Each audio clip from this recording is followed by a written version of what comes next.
السلام عليكم. هدي أنا تكحدنا channel كان ديار أمر عبدي فضلا سبسكرايب صار كحدنا برنامج يدن ويجي بهالمرهوية يدلان واحتر ويني إنوليهين برنامج يدني ما أنت موضوعنا وحنا كجهد لنا على مظهر لجوء قرطورك صوبت نجهد لنا أنا وحويا نين نسلفها نحل جحنساس جهويد وبهان طريقة كجاكا أما حل جهويد ونقول شيء دبتوين كسوة وجه عاف مطره marka intaynan ka hadlayna maynan guda gelin xaaladda hooyadu u baahan tahay daryeelka ama xaalad caafimaad darro soo wajihin maanta waxaan si toos uga hadlaynaa calaamadaha lagu garto uurka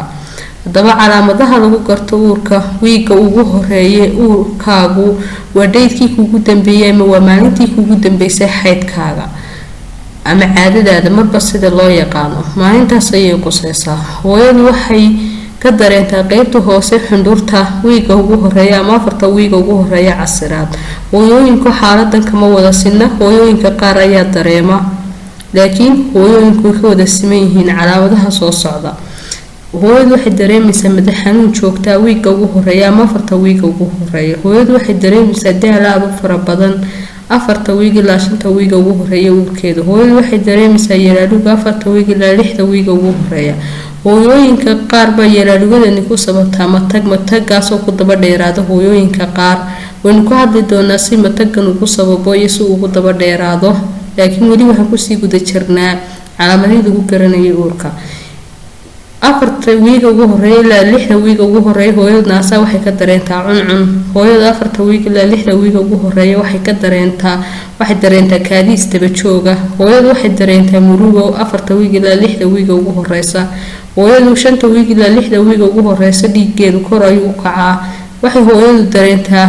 lixda wiig ilaa toddobada wiiga ugu horeeya beerkulka jirkeedu